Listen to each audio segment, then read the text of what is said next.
안녕하세요. 경장입니다.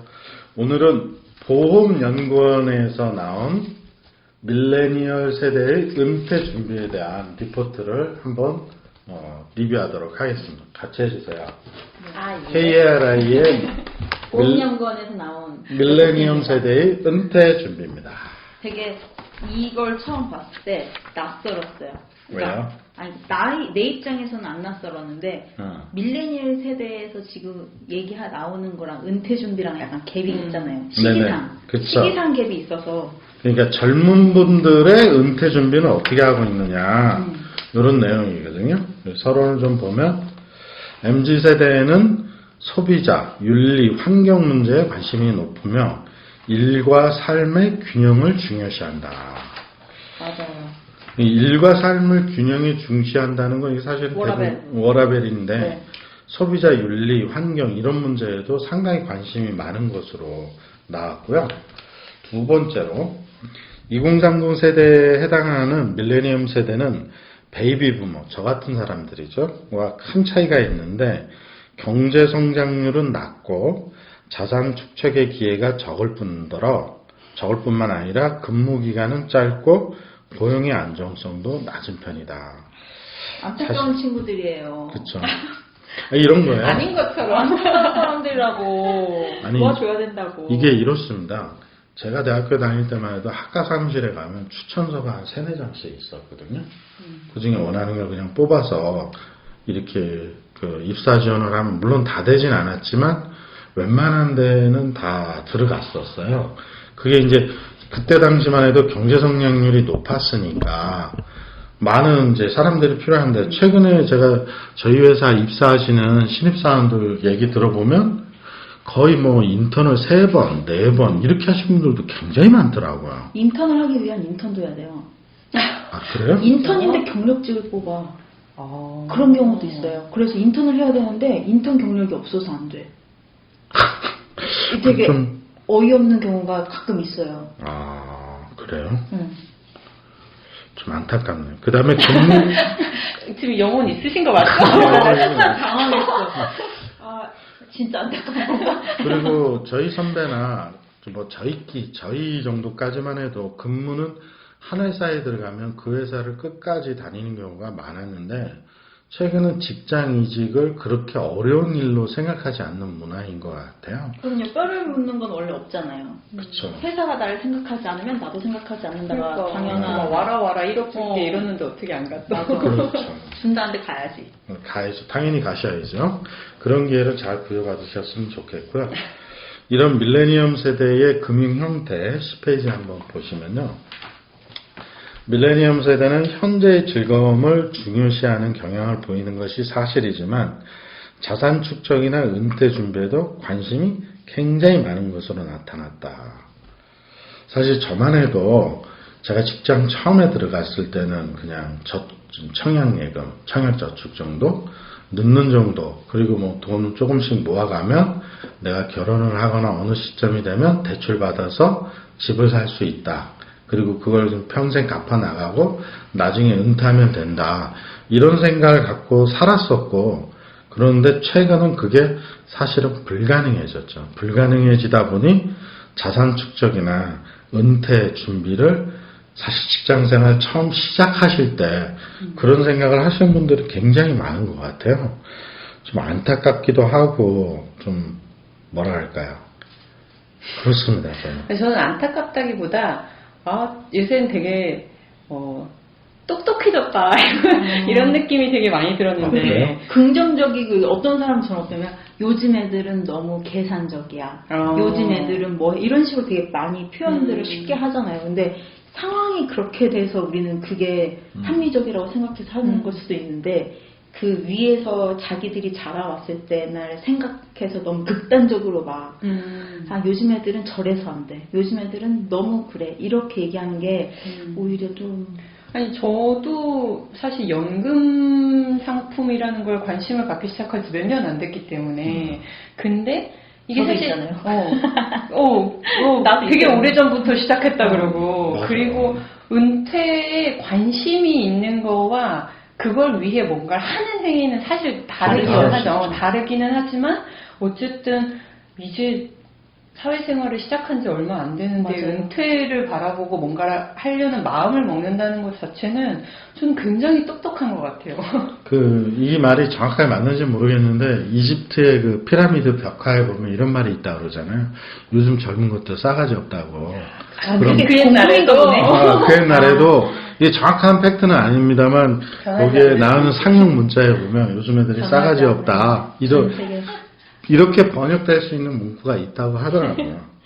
전 세계 공통이라니까 약간 이게 뭔가 괜히 마음이 편해지는 것 같은 느낌이 드네. 곧 우리 세대 와요.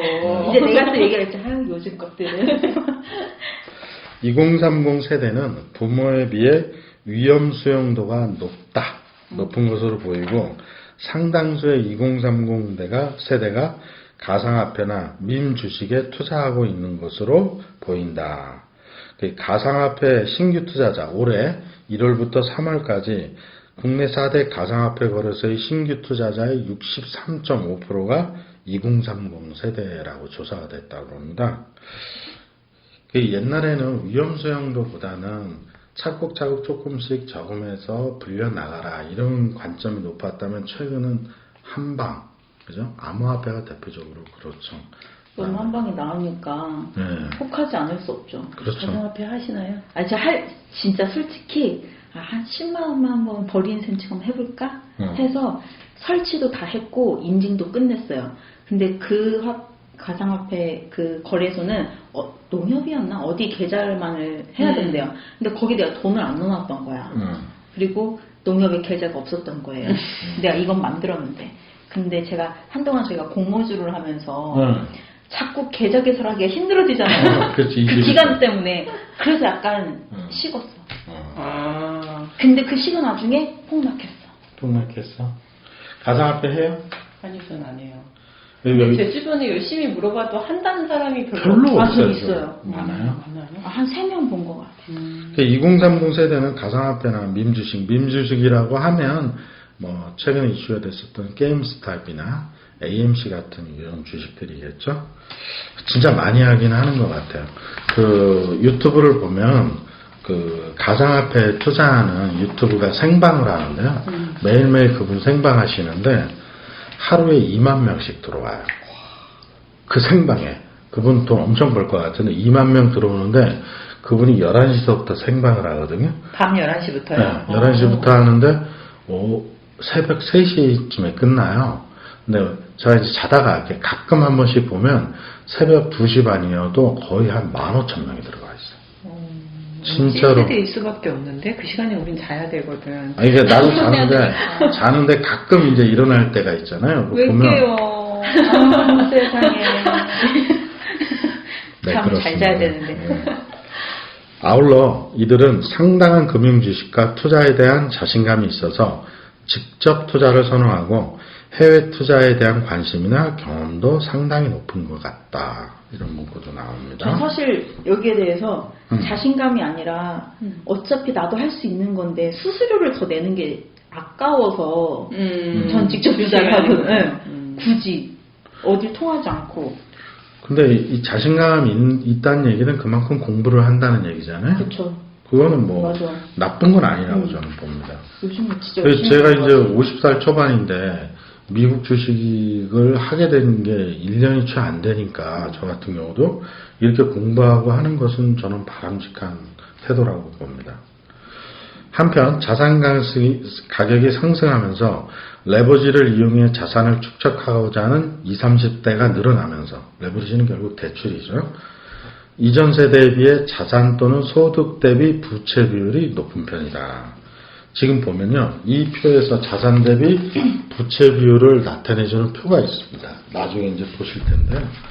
30세 미만인 경우에 2010년에는 부채 비율이 12.4%였는데요. 지금은 32.5%입니다. 거의 20% 이상 뛰었어요. 이러면 웬만한 사람은 다 대출을 받았다는 얘기죠. 이 정도면 엄청난 숫자인 것 같습니다. 대출 없는 20, 30대를 본 적이 없는 것 같아요. 그러게. 뭐로 대출을 할까요? 주택이 아니면? 마이너스 대출, 마이너스 신용 대출. 네. 마이너스. 근데 그니까요. 마이너스 대출을 하는 이유는 투자를 하려고? 그렇죠. 그쵸. 아, 투자. 개인적으로는 그걸 굳이 있을 필요는 없죠. 그러니까 소득보다 쓰는 게 많지는 않으니까. 네. 그리고 이제 제가 느끼는 또 하나는 남자들의 경우에 여자분들은 좀 다를 수 있는데 남자분들은 요즘 카푸어 되는 사람들이 많다고. 뭐야? 카푸어. 카푸어. 카푸어. 하우스 푸어가 아니고 카푸어. 이 짜피 저 짜피 해봐야 집도 못 사는 거. 그렇죠. 차 어차피 좋은 못 거 사도 사자. 차라도 그럴 수 있죠. BMW 520D 같은 경우에는 3년 지난 거 중고차로 사면 2천만 원이면 살 수 있거든요. 요즘에 음. BMW가 주문을 해도 2-3달 기다리는 건 기본이래요. 그래요? 그래서 중고를 사나? 그래서 안 기다리려고? 그래서 추가적으로 이제 이 보험개발원에서 고려 사항으로 얘기해 주시는 건 금리가 상승하거나 자산 가격이 하락할 경우 대출은 큰 부담이 될 수 있으니까 지나친 부채 증가는 유의해야 한다. 이거 사실 뭐 당연한 말이겠죠. 그 다음에 은퇴 자산을 준비하기 위해서는 특정 종목이나 상품에 집중하기보다는 분산 투자를, 단기적인 수익에 집중하기보다는 장기적인 안목에 투자할 필요가 있으며 자산 포트폴리오에 최소한의 안전자산을 포함해야 할 것이다. 사실 이것도 약간 교과서적인 결론인데 결론은 연구원이가 당연히 그럴 수밖에 없겠지만 결론이 좀 당연히 그럴 수밖에 없을 것 같다는 생각이 들기는 하지만 너무 일반적인 얘기가 있을 것 같고요. 마지막으로 은퇴 저축 외에도 은퇴 시점을 늦추며 은퇴 후 필요 자금을 줄이고 현금 흐름을 확보하는 방안. 뭐 현금 흐름은 예를 들면 오피스텔 사서 월세를 받는다든지, 그 다음에 미국 배당주나 한국 배당주에 투자해서 배당금을 매월 받는 뭐 이런 방식도 있겠죠. 건강한 생활 습관을 통해 노년기의 생활의 비중이 큰 의료비용을 경감시키는 방법도 검토해 볼 만하다. 운동하라는 거네요. 네? 운동하라는 거네요. 그것도 있고 뭐 실비보험에 가입하시는 것도 좋죠. 요번에 6월 말에 실비보험 난리 나는 거 아시죠? 그래요? 6월 말기 7월 1일부터 뭐가 바뀌었었나요? 바뀌어가지고 아 보통 그건 7월부터 바뀌더라고요. 맞아요. 예. 그 실비보험 이번에 안 드셨던 분 6월 말에 막 한꺼번에 들으라고 진짜. 보험회사가 막 다 거절하고 막 그랬었어요. 실비보험 가입했어요? 엄마한테 물어봐야겠는데. 실비보험 가입했어요? 그렇죠, 당연히. 100%짜리? 저희는 90%. 나는 90인가 80%짜리 실비보험인 건데 실비보험 꼭 가입하세요. 그 젊었을 때 하는 게 싸요. 근데 젊었을 때. 병원 갈 시간도 없어요 사실.